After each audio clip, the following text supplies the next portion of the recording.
Hey everyone, this is DaBeardedXeno, and I'm going to be joined with MasterGuard via Skype chat, and we're going to be talking about Titanfall, specifically the beta, and what were our impressions on the beta. So, I guess you go first. Well, I enjoyed it overall. It was very fun. You definitely tell it had the COD vibe to it. But it offered something different, which was gigantic robots, which is something that I've always been interested in. When they showed it off at E3, I really didn't care because it's like, oh, just mechs, no biggie. But after watching some more of it, I realized it actually has potential. When the beta came out, I just had to get in it. And luckily, they decided to make it open to everyone. So that was really good. And I enjoyed it. There's some things they could fix. We can get that in a minute. But overall, I really did enjoy it. Yeah. I was definitely impressed by it too. Very impressed. Very, very, very impressed. Yeah, I knew the game was going to be good because of the pedigree, because, well, it's the old Infinity Ward, the good people who made good Call of Duty. And just the pedigree behind it was just amazing. But when I actually played it, it lived up to the hype. It really lived up to the hype. It did. I mean, I remember, if you go back and watch our E3 coverage to the Microsoft press conference, me and you and Evil Omega all said that, oh, it just looks like Call of Duty with robots. That's boring. Literally, we all said that. And now, we're all in love. It couldn't be any further from that. It's. If they didn't have the maneuverability, I don't think I would have gotten into it, because that really does change it, where you can wall jump. Because if you're really good at it, you can literally stay in constant motion if you have the skill, and it's actually really fun. Oh yeah. It's a little bit to get used to, but overall it's very interesting. And the weapons, the carbine, which is my favorite, it seems very balanced. I like some of the sights they have for it, the extended mag, you can get a suppressor. There are some issues. This could have just been beta because it was in beta, of course, with latency I experienced on my end, and especially with I've got with a trade kill, and I've never gotten one of those in that before, so that was interesting. She kicked me in the face, and I shot her before she even kicked me, so there was that. The Titans are really balanced. That's one thing I liked. They were actually balanced. They were maybe a little bit weak, but that's, if you're engaged with like more than one Titan, you're probably going to die. But if it's just one Titan, you pretty much handle your own. Yeah, the Ogre Titan, which is supposed to be the strongest, the one time I actually got that, I found it to be the weakest. That needs to be addressed. I prefer the Strider because when you get a certain number of kills, you cool down your special effect for your Titans, and the Striders is increased dash, which means you have an unlimited dash, and dash is really useful because you can dash after enemies and stomp them. If you see an enemy trying to rodeo you, you can jump away. You can dash away from him, melee him, or try to shoot him off, or shoot him from getting onto you. And I just really like it. The Atlas is probably what people will be playing because they know it the most, because its damage core ability is really useful, especially when a drop ship at the end. If you have your damage core, you're pretty much guaranteed to take the ship out. So again, they're all balanced, but if I had to choose whether to stay on ground or in a Titan, I would say it has to be a mixture.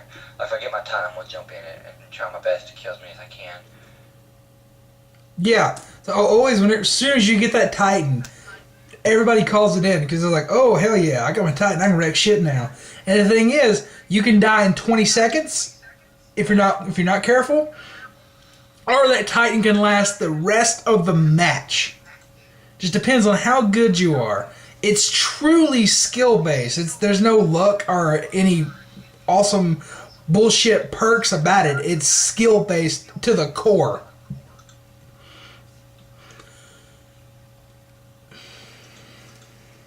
You do have burn cards though, which kind of like perks, but they only last for one life when you activate them. Yeah, and they're not that powerful anyways. Like, being able to call a Titan in at the beginning of the match, that's kind of powerful. But I'm not going to complain because that's a strategy. That is a full legit strategy. Especially when you have a full team who have that card and they just drop them in. Yeah, that'll be interesting to see. Oh yeah, just like you just be playing with your friends. Like, oh shit, we all got Titan spawning cards. Like, oh, I've got an Atlas. Oh, we've got Ogres. Oh, we've got Striders. Just save them. Everybody spawns in. Use that burn card as soon as you spawn in. Spawn in a Titan the first second of the match. Bam, 6 Titans. Enemy, your friendly team, you win.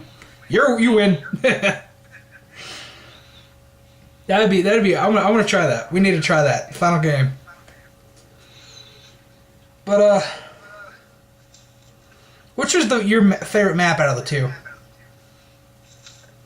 Angel City. Yeah, mine too. I liked how you could go in just about every single building. That's really unique, especially for a online multiplayer shooter. Yeah, but it kind of has to be because it's foot soldiers can get away from Titans. Yeah, it's really balanced. The maps are really balanced. You have these nice open areas for the Titans, but then you have these closed, really small enclosed spaces for the pilots that only they can go to, and it's awesome. Honestly, it's one of the most well-balanced multiplayers I've ever played. I'm really excited for it. Which surprises me.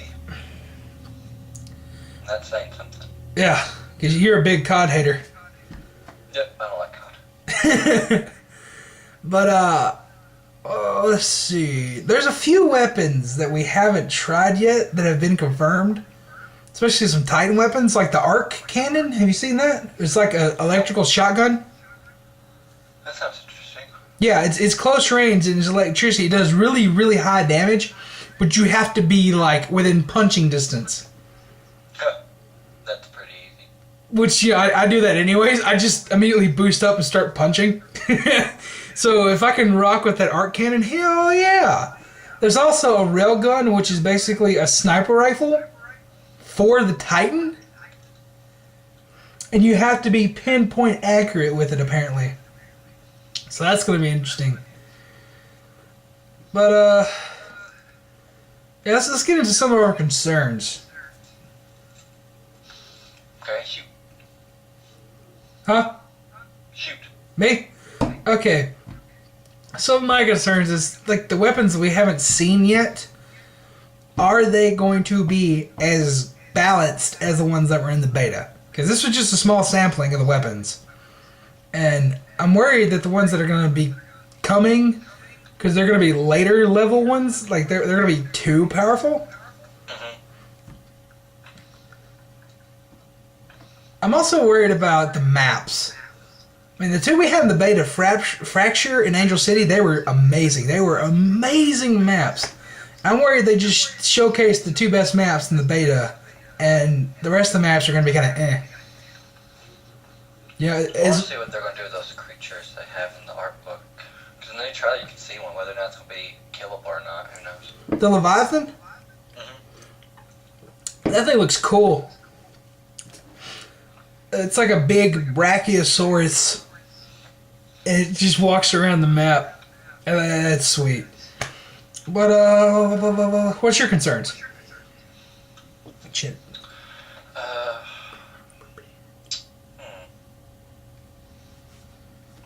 At the moment I can't really think of any. Weapons don't seem that big of an issue. The hand weapons irritate me, that's because people are good with them. Titans seem balanced at the most. I wonder if there's going to be any, like, prestiging, if you will, or anything like that, or is it just it's one level and you get there, that's it? That's what I want to know more about. I would hope, since they're, this is the people who brought Call of Duty into the world, who invented prestiging, I would hope they would have some kind of progression system past the level cap.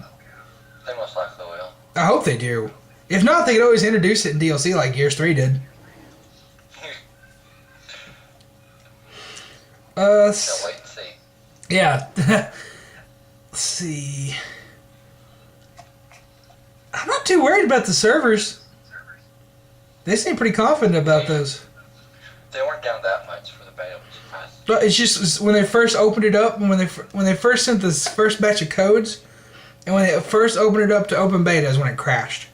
At least in our area. Because each area has its own individual servers and stuff like that. I guess I was watching this Twitch today. People were still playing the game, streaming it. I don't know how they were doing it. I was like, if you're still in the server, you can play. You can play till you exit out. So there's people who just stay in the server. Yep, they're still playing right now. Well, one of these days they're just gonna have to cut them off. It's like the game's out, people. Go buy it. Yeah, pretty much. Is there anything they could add to the game that you want?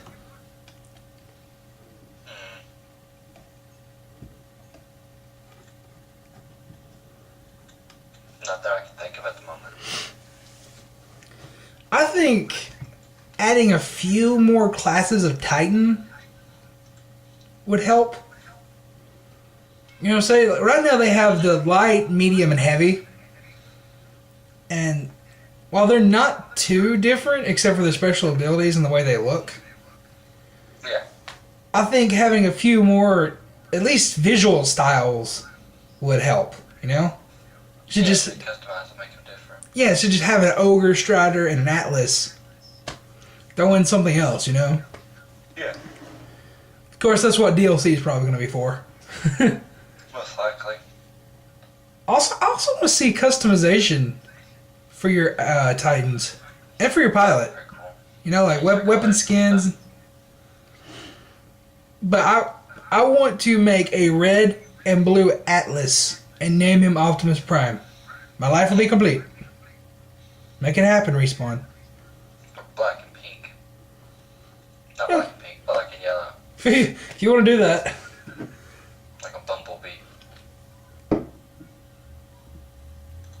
That'd be sweet. Maybe they'll add something like that. If not, oh well. It's just nothing big. Yeah, that's definitely a wish. And they can't say, oh, it's a memory issue like Gears, you know, like Epic did with Gears, because there's plenty of memory. But, let's see, closing thoughts. Did you enjoy the beta? I enjoyed it a lot, actually, yes. Alright. Definitely is a, I wouldn't say it's a pre-order, but it's definitely, if you're not going to buy it, keep a lookout for it. Don't just say, I don't want it. If you played the beta, then if you don't want it, then fine. But if you haven't played the beta, I'd say give it a chance. If not, go to a friend's house and play it. It's definitely the best online multiplayer experience I've ever played. And you gotta think, you got Evil Omega, right?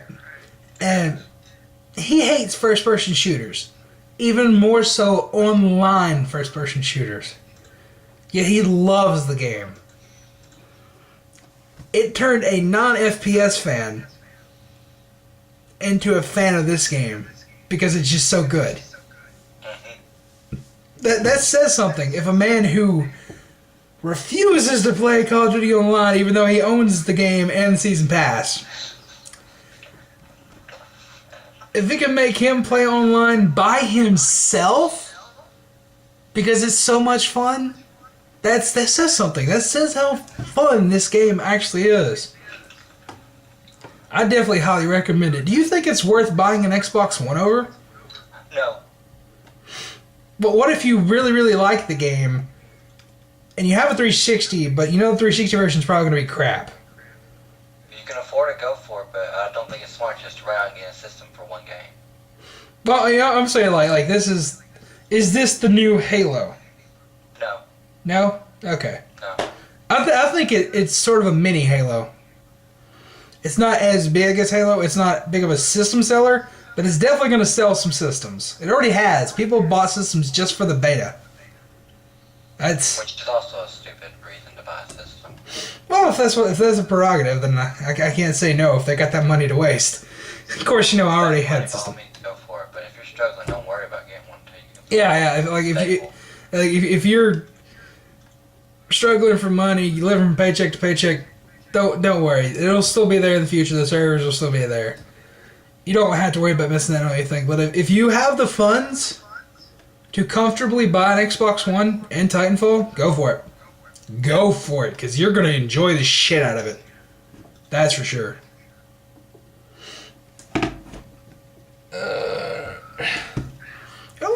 Let's talk about the accessories and stuff.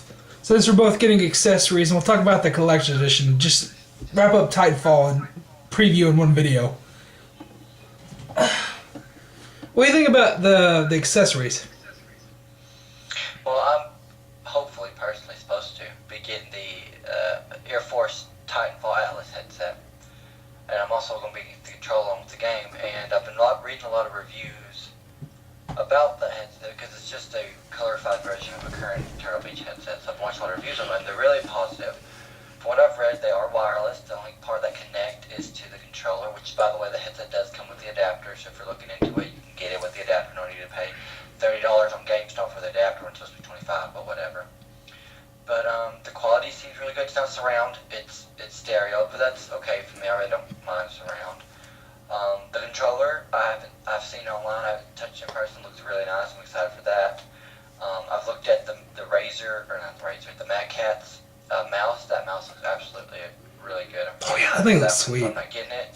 Then you have the Mad Cat headset, which looks really good. I was gonna get that one, but it wasn't. I don't think it was compatible with Xbox One, so I just got the Air Force One after learning it comes to that thing I needed. Yeah. Definitely a good buy. The accessories look sweet. I showed my controller while he was talking there. You're like a little showcase. You can see how sweet that thing looks. And there's an unboxing for it if you want to go look at that. But they're definitely worth investing for if you have the extra funds. Because they're good quality products. I have to say, this is the best controller that I own. I have 3. The Day 1 edition, just the normal black one, and I have this one. Out of all the 3 that I have, this is the most well-built. It feels solid. I mean, the other ones, they kind of give whenever you push them a little bit. This one just feels rock solid. I like it. One bad thing about it, you got like this reverse Oreo effect going on in the back. But other than that, I really like the controller and highly recommend it. Now let's talk about the collector's edition, because we both were interested in this and both backed out. So, is it worth the money? If you have the money that you don't need, then sure. But overall, it's worth $250 for a statue, a poster, a art book, and the game now. No, it's not. I don't care if the statue's made out of gold. No. I mean, the statue is huge, and the box is big enough that Abby Heppy could sit in it herself. You get your money's worth via content size, but just the amount of content that you get inside. You get 1 statue, 1 art book, 1 poster, and 1 copy of the game. That's it. You're pretty much paying for the statue. $250. You can see behind me, I love collector's editions. I am a collector's edition addict. Okay? It was tough for me to resist this, but it's not worth the money. If you can catch it. 2 collector's editions. Gears 3, limited edition, and Bioshock 2 collector's edition. I got it at Walmart for $30. I'm jealous of that Bioshock because I paid full $100 price on that thing. That's all I got. But yeah, you can see, I love them, and I passed on this because it just wasn't worth the money. I mean, I bought 2 ACM collector's editions for $25 each. Okay? This is not worth the money. It's not. It's not. You get a statue is sweet, but $250 sweet. No. You can buy the art book. You actually buy a limited edition of the art book with more art inside of it from Amazon for $30. Yep. So there goes that. That's completely useless inside there because you can get a better version for way cheaper. So honestly, you're better off just ordering the art book, the game, and an accessory of your choice for $100 less. That's what I say go for. For it to meet the collector in you, go for that. But yeah, that's about it. I think that's about all I have to say. You have anything else to add? That pretty much covers it all. If you're interested in the game, give it a try. If you don't want to buy it, try to borrow it from a friend or go to a friend's house and play it before you decide. Yeah, it's believe the hype, people. It is awesome. I'm just my opinion, totally my own opinion here, but it is the best online multiplayer experience I've ever had. I enjoy playing this solo. I don't enjoy playing online solo. Either Omega hates FPSs. He plays it solo. That says something. This game is so good. I highly recommend it. As you heard, he highly recommends it, so definitely check it out. It's going to be on 360, Xbox One, and PC. If you can get it on PC, maybe go get it on PC. I'm not flipping you off. That's my ring finger. If you can get it on 360, I can't really recommend that because we haven't seen it, and you know it's going to be gimped. So it's not entirely worth buying an Xbox One over. But if you want one, buy it and get it there. That's all I have to say. What are your closing statements? Pretty much what I said before. If you want to try it, go to a friend's house, but don't make any rash decisions. If you don't like it, then don't worry about it. Alright, good. That's our impressions of the Titanfall beta. FYI, we fucking love it. So, leave your thoughts in the comments below. We've had a ton of Titanfall footage go up, and we still got a ton more coming from the beta, and we'll be covering the final game even more, and the light from my screen is on my glasses. But that's going to be it for us right now, and enjoy the Titanfall footage.